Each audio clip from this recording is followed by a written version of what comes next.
Hello students, লৈছো class 10 first unit test or social science question paper to বহুতো students মোক social science paper কাৰণে request কৰি আছিল তো হেতু কাৰণে আসামিজ মিডিয়াম আৰু ইংলিশ মিডিয়াম দুটা মিডিয়ামৰ কাৰণে পেপাৰ লৈছো social science কাৰণে তো এইখন তোমালোকে চাই যোৱা ইম্পৰ্টেন্ট আছে তো মই অলৰেডি তোমালোকক ইম্পৰ্টেন্ট কোৱেশ্যনৰ কাৰণে ভিডিও দি থৈ দিছিলো তোমালোকে যদি সেই ভিডিওটো চোৱা নাই চাই লবা কাৰণ তাত বেছিকৈ আমি ইম্পৰ্টেন্ট কোৱেশ্যনৰ কথা ডিসকাস কৰিছিলো এতিয়ালৈ ইমান তেনুকা ভাল কোৱেশ্যন পেপাৰ আহা নাই বাৰু মানে ইজি লেভেলৰে আহিছে এখন তোমালোকে প্ৰেক্টিস কৰি চাব পাৰা কিন্তু সেই যোনটো কমন ভিডিও আছিল হেতু চাই লবা মই লিংকটো পিন কমেন্টত দি দিম তো এখন হৈছে আসামিজ মিডিয়ামৰ তোমালোকে চাই যোৱা নিউ প্যাটাৰ্ণৰ হয় আৰু ইয়াৰ পিছত আমি ইংলিশ মিডিয়ামৰখন ডিসকাস কৰিম তো ইংলিশ মিডিয়ামৰ কিনিও ভিডিওটো কাটি থৈ নাযাবা আসামিজ মিডিয়ামৰ পেপাৰখনৰ পিছত আমি ইংলিশ মিডিয়ামৰখনো ডিসকাস কৰিম তো চাই যোৱা ভিডিওটো আৰু সোশ্যাল সায়েন্স এক্সামৰ কাৰণে অল দা বেষ্ট তো তোমালোকে কোৱা কাৰণে মই এই পেপাৰখন লৈ আহিছো কিন্তু কাইলৈ তোমালোকৰ হয়তো ডিব্ৰুগড় ডিস্ট্ৰিক্টত আছে তো তাৰ পেপাৰখন অকমান ভাল কোৱালিটিৰ হ'ব তো এতিয়া যোনবিলাক এক্সাম হৈ আছে তাৰ পেপাৰখন ইমানটা আপ টু মাৰ্ক হোৱা নাই হলো তোমালোকে চাই যোৱা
তো ইমান আছিল আসামিজ মিডিয়ামৰ পেপাৰখন এটা আমি ইংলিশ মিডিয়ামৰ পেপাৰখন চাম ইয়াতে তোমালোকে দেখা পাইছে এখন আছে ইংলিশ মিডিয়ামৰ কাৰণে তো তোমালোকে এখন চাই যোৱা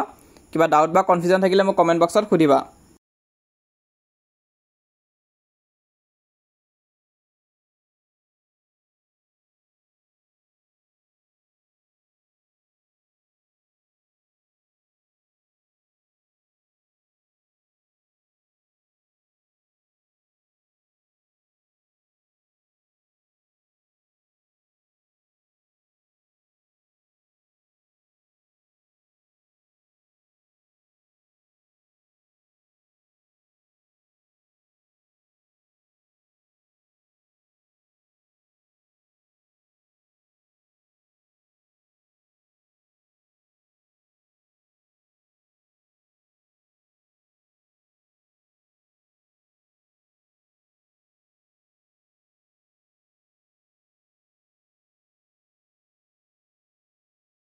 তো ইমান আছিল আজি এই ভিডিওটোত কিবা ডাউট বা কনফিউজন থাকিলে মোক কমেন্ট বক্সত খুদিবা আৰু বহুতে কৈছিল যে কোৱেশ্চন বেংক কোনখন ললে ভাল হ'ব তোমালোকে সাৰথি কোৱেশ্চন বেংকখন ল'ব পাৰা কাৰণ এখন কেৱল এখন কোৱেশ্চন বেংকে নহয় ইয়াত তোমালোকে এমসিকিউ পাবা এমসিকিউ উইথ সলিউশন পাই যাবা ইংলিশ সায়েন্স তাৰপিছত মেথ সোশ্যাল সায়েন্সৰ কাৰণে আৰু প্ৰিভিয়াস ইয়াৰ কোৱেশ্চন বিলাকটো আছে লগতে তোমালোকৰ যোৱা বছৰ হৈ যোৱা টেষ্ট পেপাৰৰ কোৱেশ্চন বিলাকো আছে তো হেতু কাৰণে ইম্পৰ্টেন্ট বুলি মই কৈছো লগতে মডেল পেপাৰছো তোমালোকে পাবা তো লিংক ডেসক্ৰিপচনত দিয়া আছে ডেসক্ৰিপচনত গৈ তোমালোকে কিতাপখন অৰ্ডাৰ দিব পাৰিবা ফ্লিপকাৰ্ট বা এমাজনত তো তোমালোকে পাৰিলে লৈ লবা